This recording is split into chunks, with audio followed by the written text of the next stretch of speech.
behalf of Space Education and Research Foundation and on my personal behalf, I am very happy to welcome Professor Arup Dasgupta and all the participants from different countries to this webinar on satellite communication. Today is the fourth and the last module of this webinar, and the title for today is Advanced Communication Satellites. And before I hand over the mic to Professor Arup Dasgupta, I will introduce him again to all of you. Professor Arup Dasgupta obtained his Masters of Engineering in Electrical Communication Engineering from Indian Institute of Science, Bangalore in 1970. He is currently Managing Editor and Managing Editor of Geospatial World Magazine, and he was adjunct faculty in DAIICT and CEPT SEPT, Ahmedabad.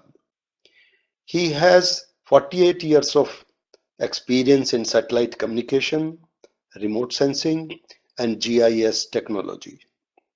He retired in 2005 as Deputy Director, SATCOM and IT Applications Area of Space Application Center, a unit of ISRO at Ahmedabad.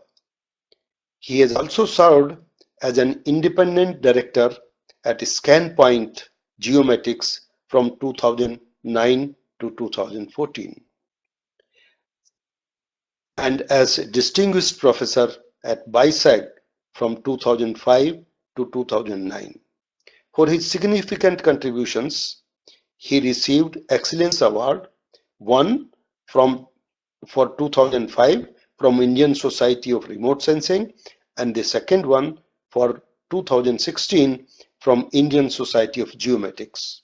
He is also a recipient of Geospatial Lifetime Achievement Award in Geospatial Technologies for 2009, and Astronautical Society of India's Award for Space Science and Applications for 2000.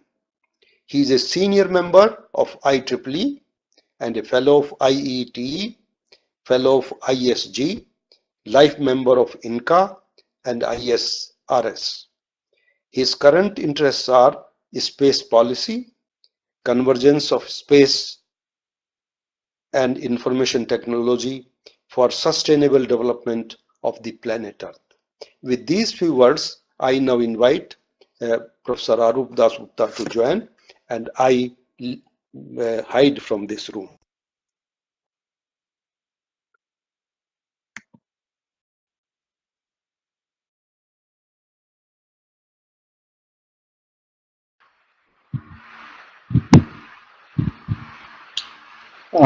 Thank you, Dr. Watts, for this nice introduction. And a very good day to all the members who are joining this webinar from different parts of the world. We have been talking about communication satellites in the last 3 lectures. We have been developing from the very simple radio communication concept to satellite communication, satellite services, and now in my concluding lecture, I'm going to talk a little bit about what is happening and what is likely to happen in the future in the area of communication satellites.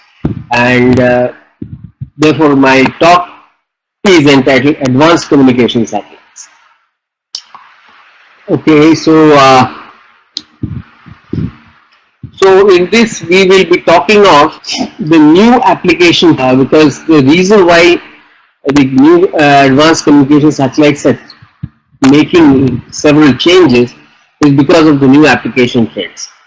Now, one of the problems in communications which we have always faced was in the last mile technologies. That is, from the satellite data reception to the end user, whether it be an individual with a telephone or whether it be an individual with a desktop or an individual with a mobile phone, that last mile connectivity has always been, and in fact in most Asian countries including India, it is still a problem. So we will look at how this impacts the development of new sats.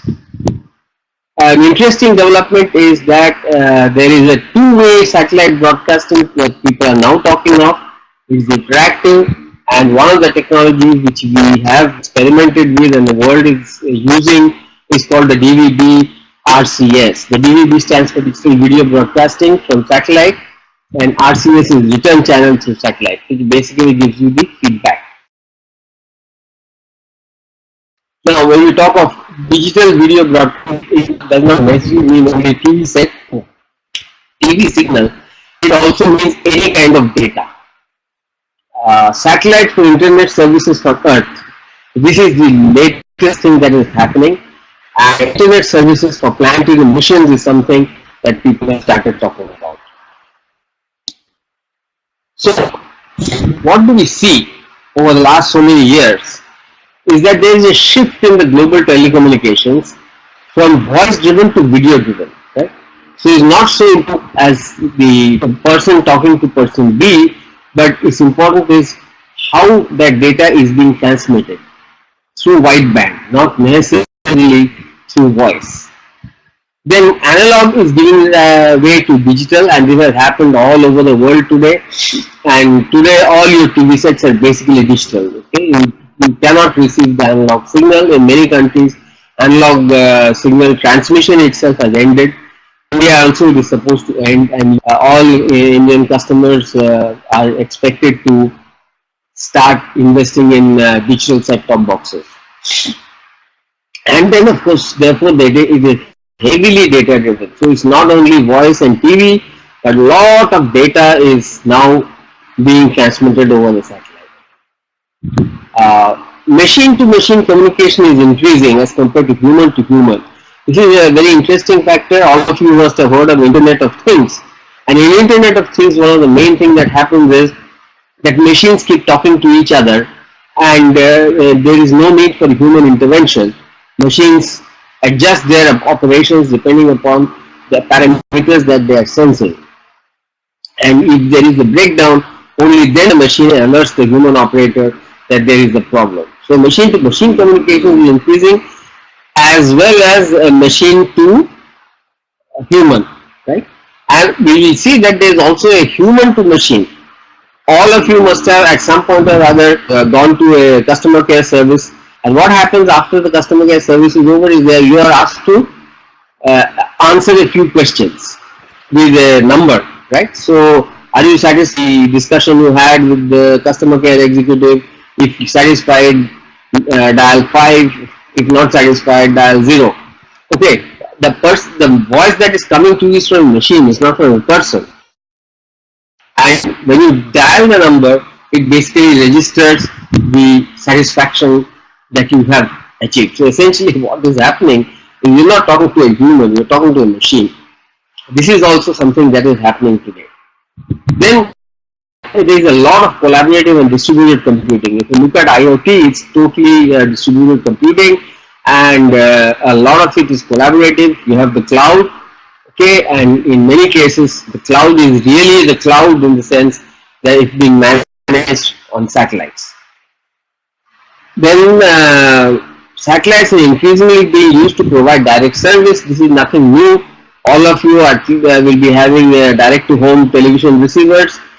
So you have the set-top box connected to your LNBC and the antenna, maybe about a meter or less in diameter, and you are directly receiving a signal from the satellite.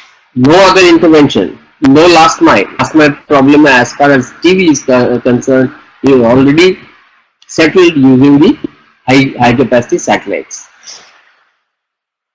Not only that, but it's also giving you interactive. That's the interesting thing. For example, now you can, if you have a set-top box, you can even do a video on demand, right? So it gives you a choice of what are the videos available on demand and what are the payments required for those videos. You request for the video on demand on your mobile phone, and you are charged. If you have a balance, that will be charge will be deducted from there, and you will be able to see the video. So essentially, you are transacting between a machine and yourself. Excuse me for a minute.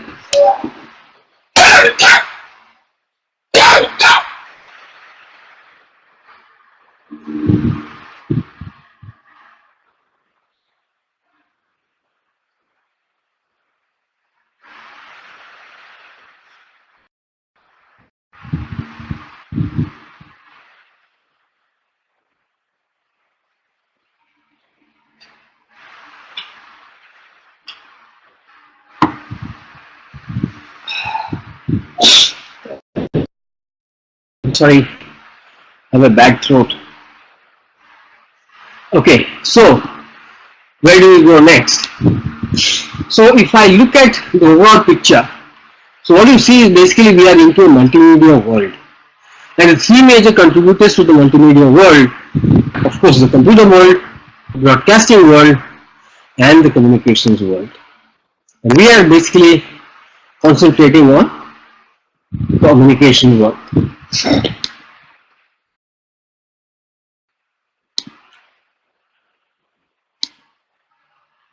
So let's talk a little bit about the communications and the applications thereof.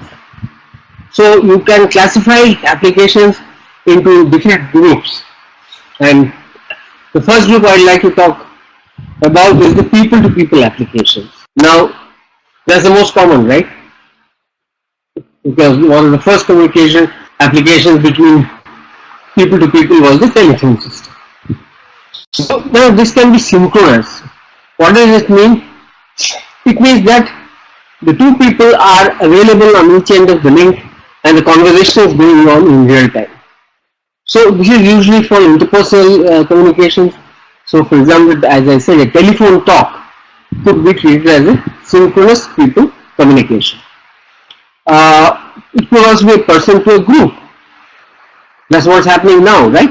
So I am talking to you people as a group, and basically this is a synchronous communication happening, because as I am speaking to you, you are listening to me, and later on you are going to ask me questions and I am going to give you an answer. So this is a person to group, people to people, synchronous communication. Similarly, group conferencing is there. Also, in many cases, collaborative computing is there. For example, if you are writing a book along with somebody else, then what you do is you open up a application in which you can share with your co-author, and then both of you can simultaneously do the editing and corrections.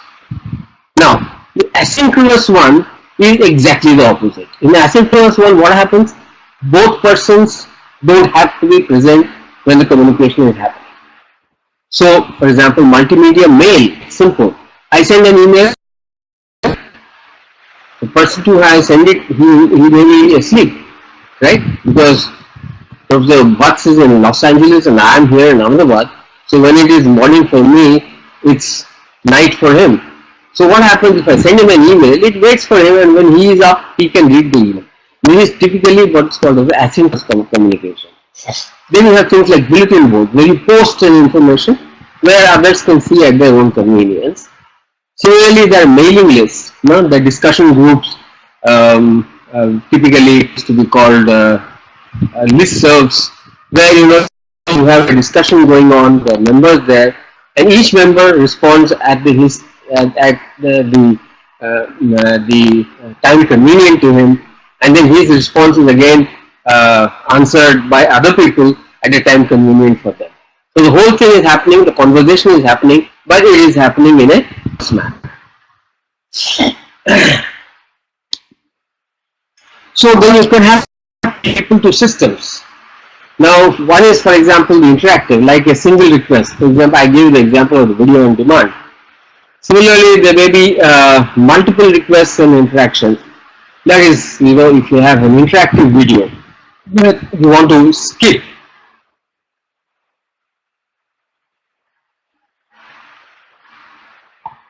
but you may want to skip certain part, move forward, move backward.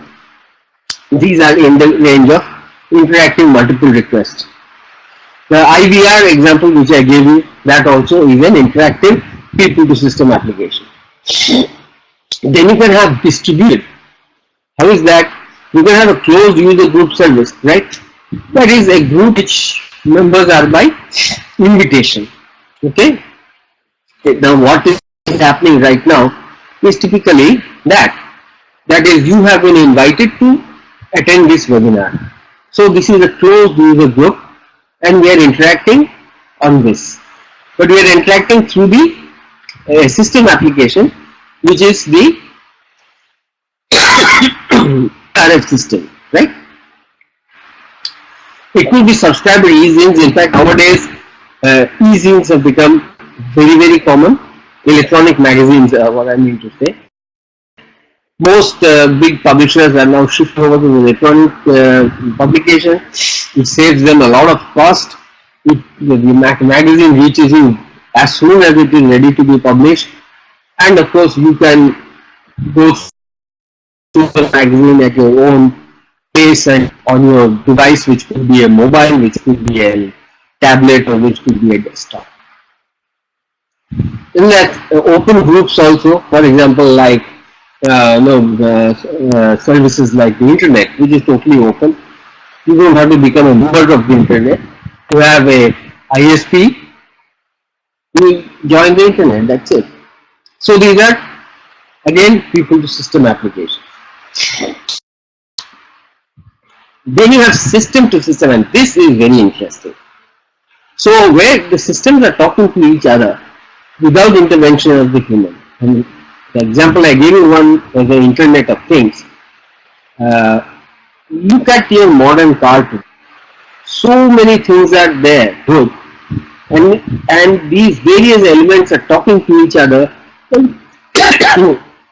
continuously monitoring things like oil pressure,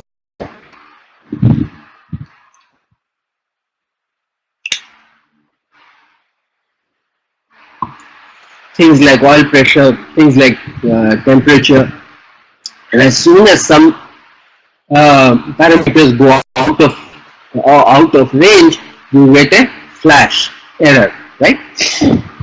So actually, these cars today are perhaps one of the first applications of the Internet of Things, but there are many more, and the biggest application today is the self-driving vehicles, where the cars actually sensing their surroundings in real time and are able to navigate through the normal live traffic. Another very interesting application that is coming up is what we call as the satellite swarms. And I'm going to talk about this a little later. But if you remember, I spoke to you about the Iridium system yesterday. The Iridium system essentially is a satellite swarm. But except, and they come to each other and so forth, but they had to be controlled from several base stations on the ground. What will happen when the system-to-system application really gets to play is that kind of thing won't be required. The satellites will talk to each other, will reconfigure their positions and make sure that the service that they were intended to will be able to serve perfectly. Another one is what we call as autonomous. Normally what you have today, in fact, in the rules tell you that a drone must be always flown in line of sight. It should always, follow certain aerial restrictions and so forth. Now what people are talking of is that if you have all these details mapped, then the autonomous drone can actually guide itself, avoid no-go areas, reduce their flying height in certain areas where there is a restriction on flying height, and thus completely autonomously move into the point A, from point A to point B. And there essentially what is happening is there is no human intervention, it's all machine to machine application that is happening. Now, you may be wondering why am I talking of all this and there is not, I'm not mentioning satellites. There is a big satellite element in each of these applications, and we will understand this as we go along. Now, what happens? Let's look at the two major problems.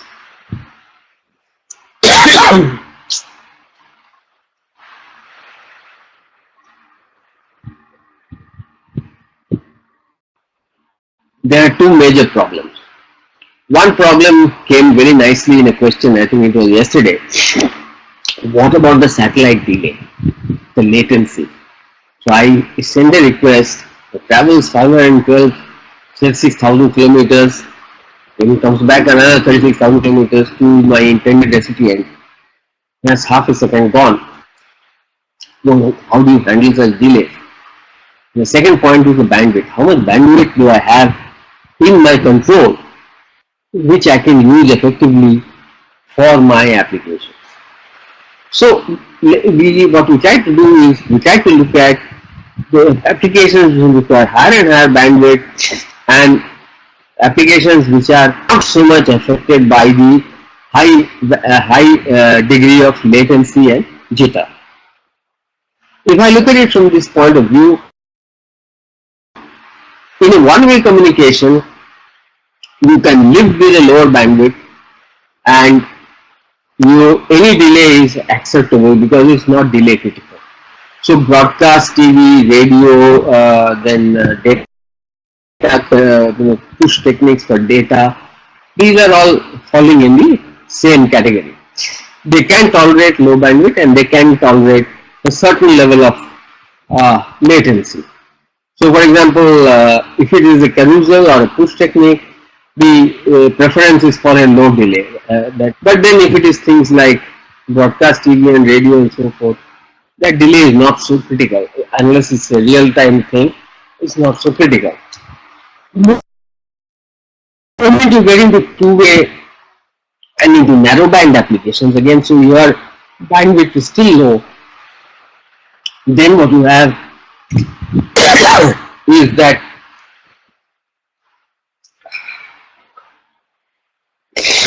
you have, for example, interactive terminals, which are basically data terminals. Now here you cannot afford a high latency, so this will require low delay, low latency. Remote monitoring control applications, like I mentioned to you, there even if there is a medium delay, you will not be affected. And then of course there are certain things like KTV and reservation of tickets and so forth. So here the delay is not that critical. When I say here the delay is not that critical, it doesn't mean you can go on delay. But the point is that the kind of 512 millisecond delay which is there from a communication satellite point of view is there, but it need not be worse than that. Then when you get into broadband, well, you cannot delay, any delay, in fact, very many things, except say email, okay, still, because email is asynchronous, fax, asynchronous, news, asynchronous, this you can still have some delay. But if you are doing web browsing or you are doing voice over IP or video conferencing over IP, the requirement of latency is very high. That means you must have very low latency.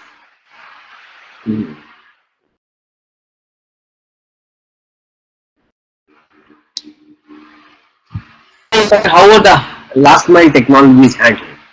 Now, if you look at the geography of population, you can go from very dense urban to very remote rural areas. On the other side, you can go from data rates which are very low to very high data rates. And what you see is that if you are in the urban environment, then you have several options. Dial-up modem used to be the oldest one, today nobody uses this. Then you have the XDSL, which is basically what we today have as the ADSL. And then you have wireless optical transmission, and then last but not least fiber optics. And fiber optics to the home is something that's happening today. But if I go into the rural areas, I cannot afford any of these technologies, and there it is the VSAT which is going to work. So your village information system, which I showed in my last presentation, is very much dependent on this. The disaster management system, which I showed also in the last lecture, is very much dependent on this technology. But then what is happening is that the DVB-RCS kind of technology is now pushing this envelope higher. So while here you would be restricted to within, let's say, just about a megabits per second, here now at an individual level, you are pushing it to at least 8 to 9 megabits per second, right? So now this is a great solution for the last one. This is just a general way which gives you an idea of the kind of content that today satellites are expected to handle. So graphics, 3D graphics, data, video, audio, and the distribution has to be media, which finally may have to be carried, and then you have to cater to various kind of platforms. This is just a kind of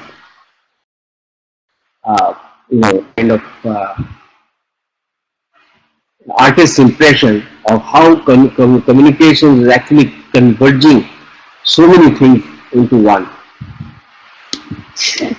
Now, just for a little information, since we said everything is going digital, so let us look at the kind of digital audio formats and the kind of bandwidths that are required. So you see simple telephony, voice communication, sampling rates about 8, frequency range is 200 to 200 Hertz, at a bandwidth of 3 kilohertz is good enough. Bit rates of 128 bits per second when you reach it is also acceptable. Teleconferencing is slightly heavier in demand. If you are creating a compact disk level of product which you want to play on the satellite, which means very high quality sound, and then the bandwidth is also high and the bit rate also goes higher. Then you have something called digital audio tape, which is a very professional kind of equipment. Again, you see the data rates keep climbing up and up. And, so you get an idea of what kind of bandwidths are required and what kind of bit rates are required. Similarly, if I look at the video part, okay, where you see, for example, the very simple format, CIF format, which is normally we used to use in the good old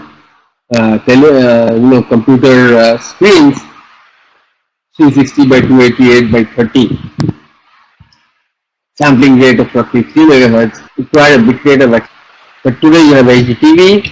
In fact, 1280 by 720 more like 1280 by 1140 or so is also there. 60 repeat rate, and you need almost 660 bits per, megabits per second to transmit it. So this gives you an idea that as we go digital, the kind of bandwidth requirement which is also going up.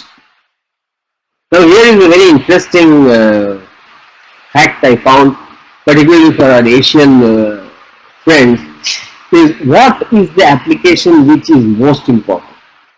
And interestingly enough, when it comes to video, the DTH, high demand, direct to home transmission, which means the last mile problem solution. Video distribution, okay, and any contributions, that is, original TV kind of transmission, that is also medium requirement. Telephony, it's a negative requirement. Asians don't want telephony. In networking, again, the corporate network, the demand is very high. The direct internet access, that is through satellite, is medium high. and internet trunking, pumping data through the internet using a VPN or so forth, is low to medium. Any other application is low. Mobile satellite service, this was an eye-opener for me. It says it's low to medium. So, okay, with this idea now, let us go to the satellite part of it.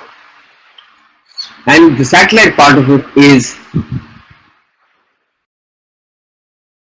exemplified by what is happening today, that is the development of high throughput satellites.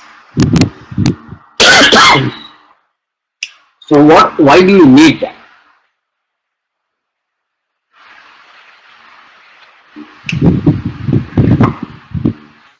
You need such satellites because of the high data volume due to the multimedia content.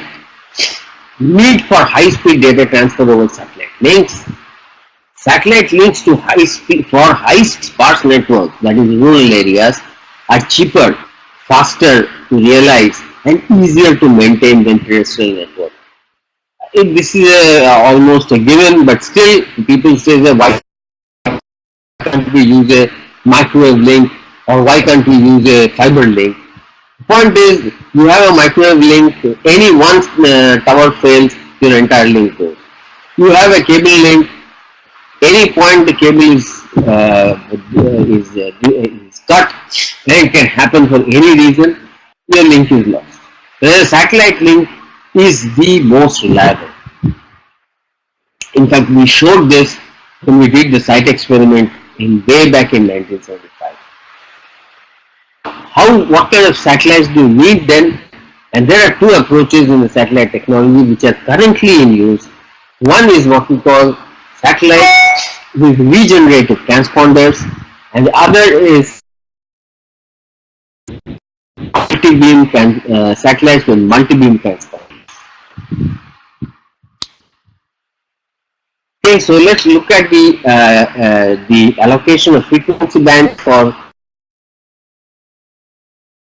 high throughput satellites.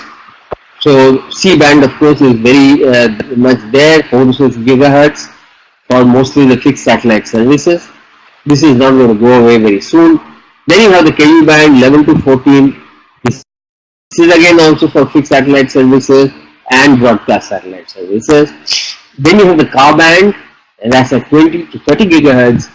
Again, band type without any onboard processing, or the same thing but with satellite onboard processing. We will be discussing these more. Of course, the L band, which is 1.5 to 1.6 gigahertz, is mainly for mobile satellites. We are not going to talk too much about this because this is now more or less a standard thing. You have Thuraya and you have ACES, Garuda. These are all standard systems for direct to mobile communications. So here is a little listing of the major high-throughput satellites which are there. Now, if you go back to my first lecture, and you see that I had given you a kind of generations of satellites, and I had ended in 2003, and I said what's beyond we don't know. So what is beyond is what we are looking at, and so therefore I tracing from 2005. So you have, for example, the satellite called THICOM, which is by a company called IP Star, and THICOM is a multi-beam bent pipe transponder, and it is the world's first multi-beam satellite system for high throughput. Then you have, as you go down the years, you go right up to 2017, which we are in 2018 now, and then you have things like Eutelsat 172B and our own GSAT 19, which are both multi-beam satellites. But then if you look at this interesting satellite called Amazonas 3, and also a satellite called Astra E. Amazonas 3 is a part of the HISAT consortium, and the Astra 2EF are the SES consortium. Amazonas 3 is basically using the DVB-RCS technology. I will be covering this, and of course the others are using multibeam. So one thing that you are seeing is that the multi-beam satellites are today riding above the region onboard processing satellites. We can discuss that at that appropriate time when we are discussing both these. So let's now understand what are we talking about when we talk of single band, multi-band, etc. etc. So here is the one band type configuration, one single global beam and covering the entire service area. So typically this would have a one transponder with about 36 megahertz bandwidth. Remember I told you transponders are usually measured in the bandwidth of chunks of 36 megahertz. And then you need just one traveling wave tube amplifier for working with the transponder. Now this frequency cannot be reused and the throughput is about 60 megabits per second. Right?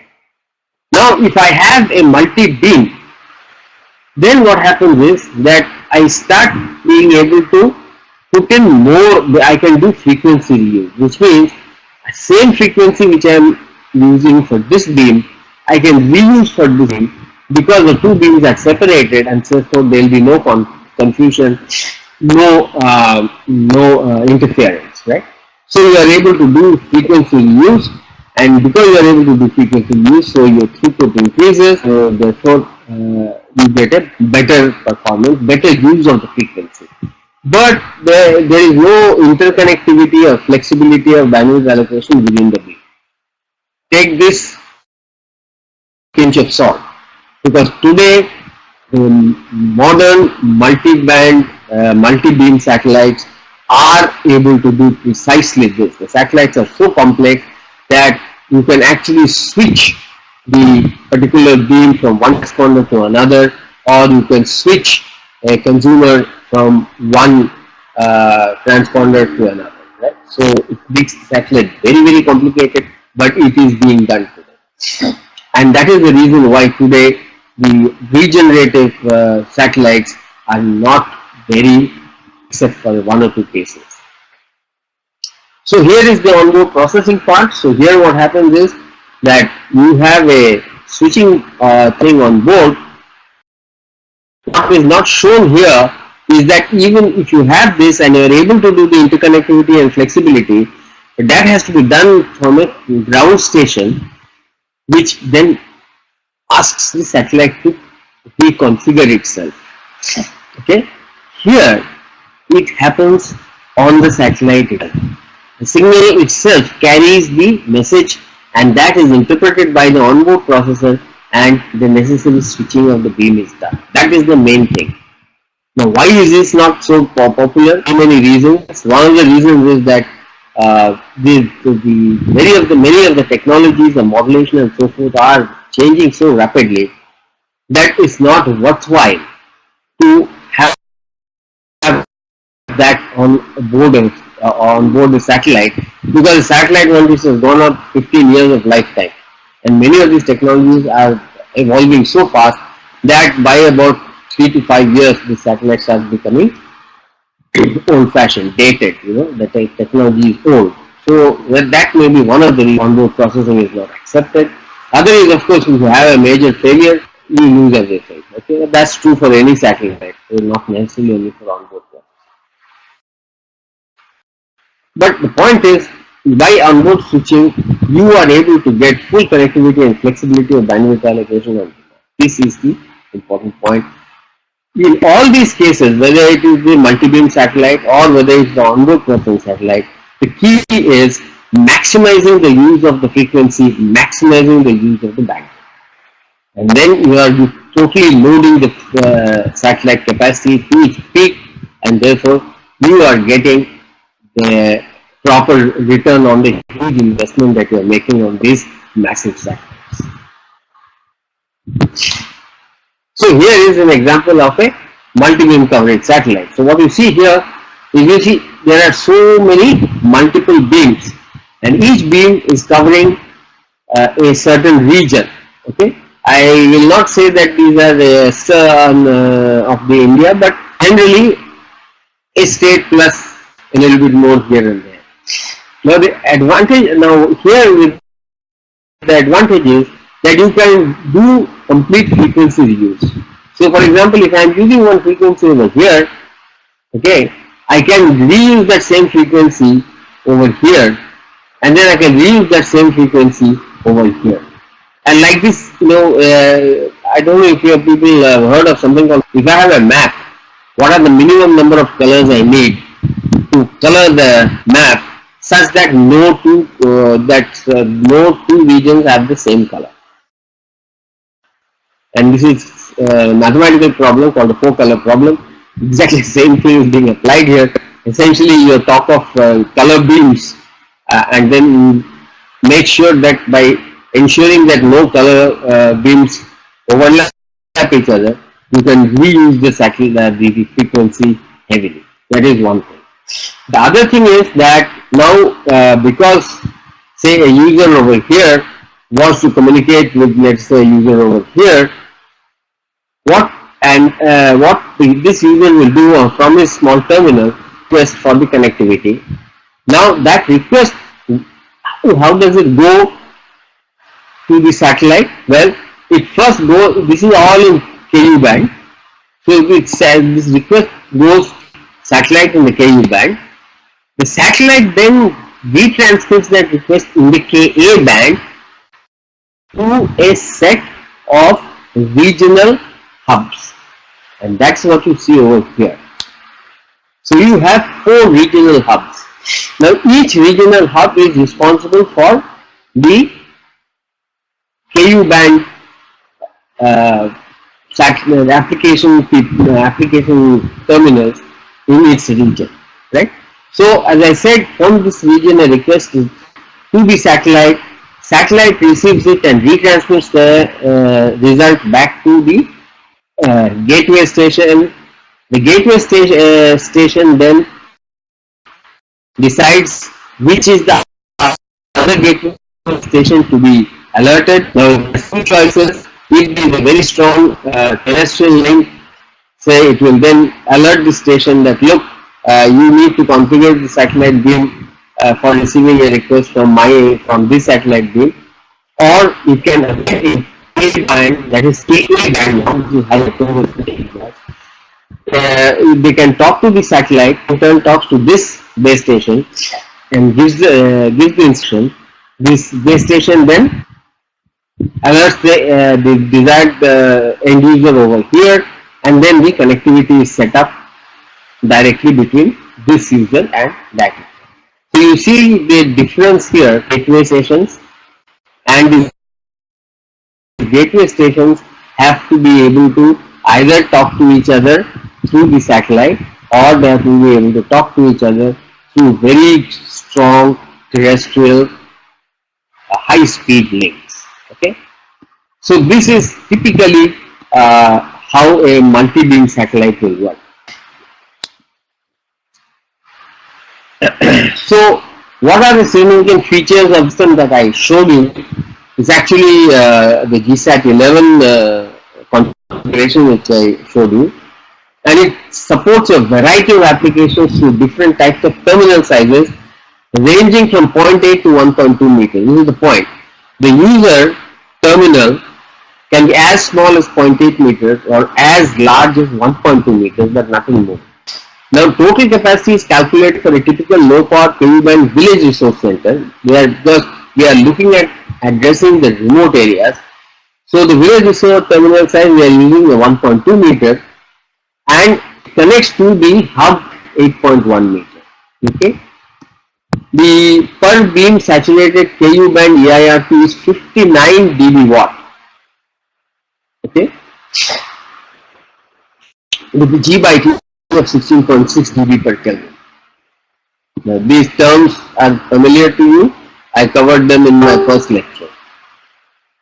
The return link supports around 900 carriers, mind you, from the satellite. It can carry 900 carriers per beam. Now, how many beams you saw there? Almost 20-25 beams, right? So, per beam, it can carry 900 carriers, each with a data rate of 256 kilobits per second, and a spectral efficiency of 1.9 bps per hertz. Okay, this is an interesting term. We had not come before. Why we have not come across this before? Because earlier we were basically talking in terms of signal to noise ratio and so forth, which are essentially analog. Now what we are talking in terms of is digital corresponding parameter for understanding the signal to noise ratio of a digital signal being transmitted. It is in terms of what is called the spectral efficiency. So the higher the spectral efficiency, the better is your data transmission reliability. So the forward link supports 3 time division multiplexer carriers. Each can have 90 megabits per second. Okay, in terms of speed. And the return link. So what is the forward link? The forward link is a link to the satellite, and the return link is a link from the satellite. So return link capacity is 3.69 gigabits per second, and the forward link capacity is 4.3 gigabits per second, with a spectral efficiency of 1.5, giving a total capacity of about 8 Gbps. That means per beam, you can, in effect, have about 8 gigabits per second of digital communication. On this, 8 gigabits per second is pretty high number, and this can then actually it's hope that once GSAT 11 goes up, we will have very high speed internet accessible not only to urban areas but even to rural areas, even to rural like village information systems. So what we have done with this satellite, essentially we have solved the last mile problem. No last mile, no telephone lines, no cables, nothing. Straight it comes from the satellite down to the user terminal, which would be about 1.2 max or 0.8. Right? Now let's talk a little bit about the DVB-RCS. Now DVB is an open standard, it is a European standard. It was finalized in 1999. I think it has gone through 1 or 2 revisions also.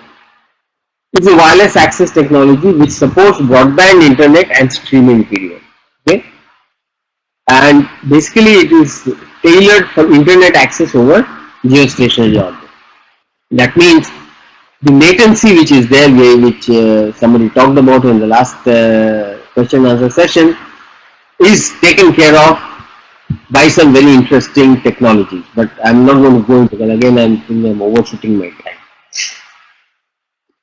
So it provides multicasting at a low cost. It provides permanent connectivity. That is, your internet can be always on, and therefore you can have two-way satellite communication. So here is an example of a DVB-RCS satellite. It's called Amerihis. Amerihis is actually the satellite name, mission satellite, but it is stationed over the Atlantic Ocean, and it is servicing the North-South Americas, Africa, and so forth. And again, because it is a onboard processing satellite, so therefore it is able to service terminals directly without any need for any gateway station, which I showed you that you had to have a gateway station when you were using a multi-beam bent pipe transponders. Okay, so because it can be done in a single hop, so real-time voice and video services can be used, and of course bandwidth will have to use so many frequencies. So again, if you look at the hybrid system for internet service, this was what earlier I had shown you how it would work. You have an application server, you have the internet, you have a gateway server. The gateway talks to the satellite, and the user puts in a request through a public switch telephone network to the internet. Internet picks up the application, puts it to the hybrid gateway server, which transfers to the satellite, which is received by the internet receiver with the user. So this is one method which we are using. But now in the DVB-RCS system architecture, because you do not need a gateway, so you have directly links to all users, whether they are individual users, whether they are business houses or even universities. It doesn't matter. It doesn't matter is the one hub station which actually connects to the various ISPs. Beyond that, there is no there is no requirement of the hub station. It only provides you the accessibility to the service providers. Rest of the time, you are completely on your own. Now, same thing can be done for the health telemedicine services. Telemedicine services, again, you needed a hub station. Here, you don't need that. So, you can directly interact with the doctors over links which can be set up very quickly on the satellite. Now, this is again a system which was set up for classroom teaching. In fact, the kind of thing that we are doing now, we were able to do this, and this we were using in the EduSat. Now, EduSat is of course not an onboard and onboard. Didn't have an onboard transponder. It was basically a bent pipe, but same kind of techniques were used in the DVB-RCS mode to be able to not only transmit the signals but also get the return interaction. Now people have again started talking in terms of middle earth orbit, because the amount of effort that people have to put in to take care of the transmission delays and the latency is irking the user public, and therefore what they are doing is now that they are saying that okay, enough of the geostationary orbit, we are going back to the medium earth orbit, which is roughly around 8,000 kilometers. This is what Iridium had been doing. So more or less we are going back to the Iridium kind of a situation. So why you want to use a MEO communication satellites? Because of the latency problem. Middle earth orbit satellites do not suffer from this, but they are non-geostationary. But the point is, because technology enables you now to make smaller satellites and to launch them very fast on multiple carriers and on low-cost launchers, so now this option has become viable. So this is the difference between what Iridium was trying way back then and what these global star kind of people are trying, is that because the technology is advanced so far, again they want to look back at that particular technology. Okay, so in a sense, people say fashions go around in a wheel, so it looks like even in satellites, the nature of satellites also goes around in a wheel. Last part, let's talk of interplanetary communications. Why? Because we are already talking in terms of colonizing the moon, colonizing Mars. How will the communications happen? So the idea is that you will have a kind of Mars internet, right? So you have all the devices over here, and then you have the satellite, and this is a relay satellite. And the relay satellite is essentially picking up the internet chatter, internet chatter on Mars, and then it is able to transmit that in bulk to the Earth. At some point of time, there will be humans, and the human communications also will be transmitted in the same way. But there are some problems. What are the problems?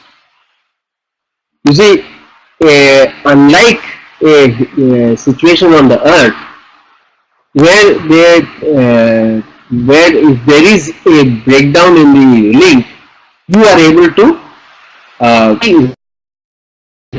and connect back, right? That's the whole purpose of the internet, was that it will give you such a reliable connectivity by automatically switching to the best route that you would never lose the communication link. But when you are in an interplanetary kind of situation, you cannot but be disrupted. Why? Because behind Mars, or there may be a eclipse happening, or another celestial body may come in the way. Now, in such a case, what will happen if you are using the standard internet is that the communications will drop. It will be lost. So what the latest research is going on is what is called DTR, or delay tolerant networking, DTN. And here essentially what we are doing is that if there is the data is going from system to system, and at one particular system, if the data finds that I can't go forward anymore, it doesn't dissipate. It remains in stock, and again, once the connection gets re-established, it sends the data. That's the only difference that you do it, but of course you have to do it automatically, and therefore these systems which are there on the satellites, they are autonomous. They work on their own, they print and then send the data. So you may have delays, but you will get the data without any distortions, right? So on the lighter side, how many people, if people have watched Interstellar, the movie, you can see how the astronaut talks to his daughter, and you will see that although he left his daughter as a small child, but when the daughter is finally able to talk to him, she is already a grown-up lady. Okay, so that is the effect of time travel on the human being, but then it's also the effect of time travel on the communication system, because the communication is still going to be by internet, and it will be very delay tolerant networking. Everything is therefore you will get the message where at least in Mars that message will come to you only after about 5 or 10 minutes, right? As you go further and further away, that delay will go on increasing. So sometimes these science fiction movies also give you a thought what will happen in the future with communication. So in summary, we are looking at new application trends which are pushing satellite technology, and therefore high transit throughput satellites are the norm. Internet services are defining all the new applications, and we need better service leading to multi-beam satellites as well as on-board processing satellites and technology like DVB-RCS. Latency issues are driving the technology to smaller, medium Earth orbit constellations, and interplanetary communications will be purely internet based, and therefore that's the way the thinking is going. So thank you very much. It's been a pleasure talking to you and sharing some of my ideas with you, and